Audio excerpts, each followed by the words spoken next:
If your freelance income last month was 4 grand and this month it's 14, you already know the problem. It's not that you don't earn enough, it's that you can't feel what enough is from week to week. And 2026 makes that worse in a specific way most freelancers haven't clocked yet. The IRS bumped the standard mileage rate and adjusted the tax brackets for inflation again, which quietly changes how much of every deposit is actually yours to spend. The Bureau of Labor Statistics pegs the number of independent workers in the U.S. at over 27 million as of 2024. And Bank of America's most recent small business survey found roughly 60% of self-employed people report cash flow as their number one stressor. 60%. That's not a discipline problem. That's a system problem. And there's a fix that takes about an hour to set up. So let me tell you what the standard advice gets wrong. Every personal finance article aimed at freelancers basically says the same thing. Save more, track expenses, set aside for taxes. Useful the way eat less is useful. It doesn't tell you the actual number, and the actual number is the entire game. When you're on a W-2, your employer does 3 invisible things for you every payday. They withhold federal and state tax. They pay half your Social Security and Medicare. And they smooth your income into a predictable rhythm. Same amount, same date, twice a month. Take those 3 things away and you get what most freelancers experience.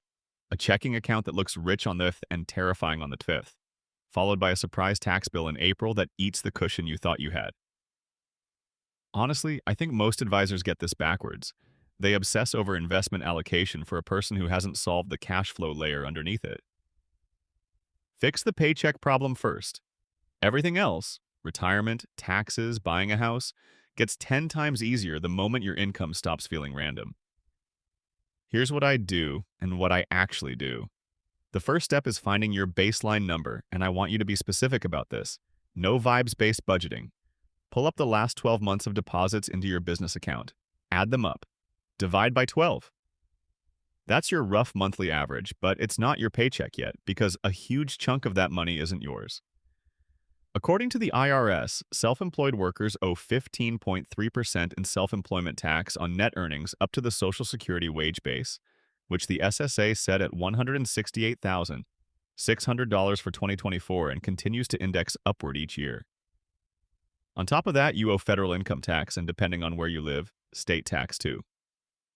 So for most freelancers earning between roughly $50,000 and $150,000, the real chunk going to taxes lands somewhere between 25 and 32% of net profit.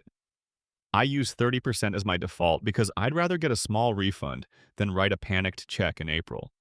Your bracket may push that number down to 22% or up to 35% depending on deductions, filing status, whether you're married, and how aggressive your retirement contributions are. But 30% is the number I'd start with until your accountant tells you otherwise. Then subtract your average monthly business expenses, software, subscriptions, that portion of your phone bill, mileage if you drive for work. What's left is what I call your personal payroll pool. That's the number your paycheck comes out of. Once you know your baseline, the setup itself is boring, and boring is the point. You want 4 accounts, and yes, 4 sounds like a lot, until you realize an employer runs at least that many ledgers on your behalf without you ever seeing them. Account 1 is your business checking. Every client payment lands here and nothing else. Account 2 is a tax holding account, ideally at a high-yield savings account earning something in the neighborhood of 4% right now. The FDIC's most recent snapshot has the national average savings rate near 0.5%, but online banks like Ally, Marcus, and Wealthfront have been sitting well above 4% through 2025.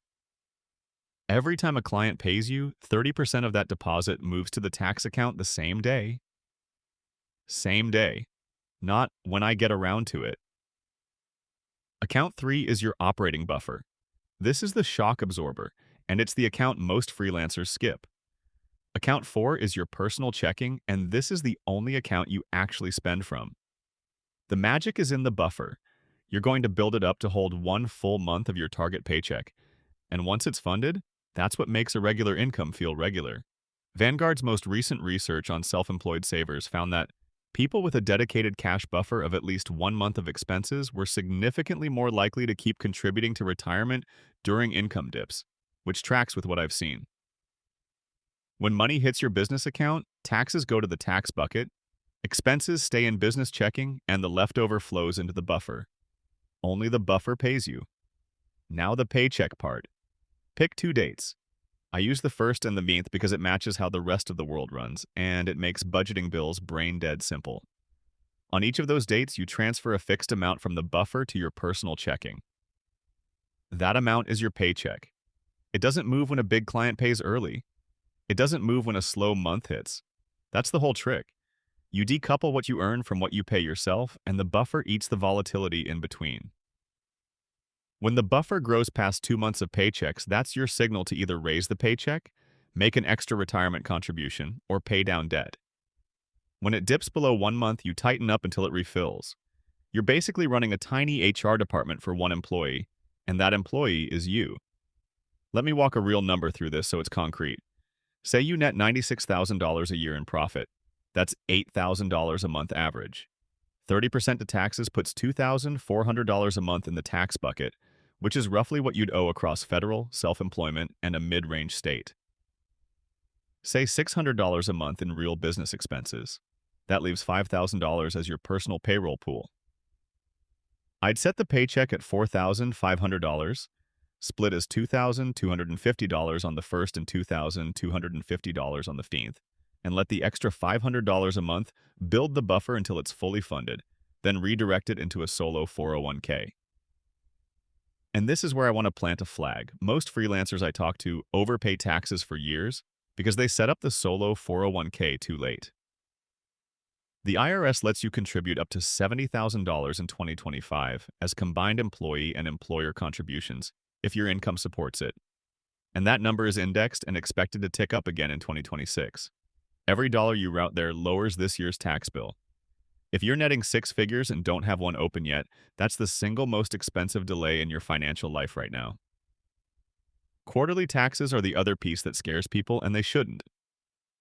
Once the tax bucket is filling itself automatically at 30% of every deposit, quarterly payments become a 5-minute chore. The IRS wants payments on April 15th, June 15th, September 15th, and January 15th of the following year. You log into IRS Direct Pay, pull from the tax account, done. If your tax bucket is filling correctly, the money's already there. The formula freelancers dread. It's genuinely just net profit so far this year, times your effective rate, minus what you've already paid. That's it. If you'd rather not do the math at all, pay 100% of last year's total tax liability, spread across 4 quarters, 110% if you earned over $150,000, and you hit the safe harbor rule automatically, meaning no underpayment penalty, regardless of what you actually owe. A quick side note on the phrase, just write it off, because it's the most misunderstood sentence in freelancing. A write-off doesn't mean the government gives you the money back. It means you don't pay tax on that portion of income. If you're in the 24% bracket and you buy a $1,000 laptop for work, you save $240 in tax, not $1,000. So no, you're not saving money by spending money you didn't need to spend. Deduct everything you're legitimately entitled to under Section 162, including the home office under Section 280A if you qualify, but stop treating deductions like coupons. Let me hit the mistakes I see wreck this system, because they're predictable. First, paying yourself from business checking directly instead of routing through the buffer. You'll spend based on what's visible, and what's visible will be misleading. Second, skipping the tax transfer on small deposits because it's only $400, I'll do it later. You won't. Automate it or don't bother. Third, and this is the one that catches people who freelance seasonally or have one giant client, treating a huge deposit as a windfall. It's not a windfall. It's 3 months of paychecks plus the taxes on them. Park it, don't spend it. Fourth, forgetting that health insurance premiums for the self-employed are deductible above the line under the self-employed health insurance deduction, which effectively lowers your adjusted gross income. If you're paying $700 a month on an ACA plan and not deducting it, you're leaving real money on the table every April.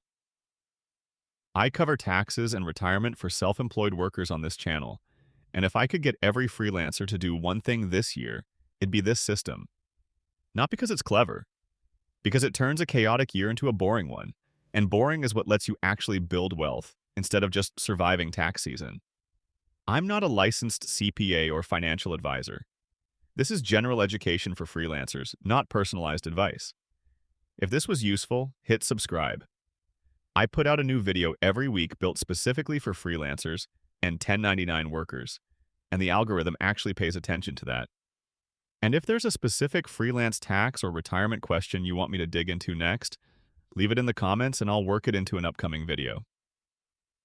The high-yield savings account I use for my own tax bucket is linked below if you want to copy the setup. This video may contain affiliate links. I only recommend tools I use personally.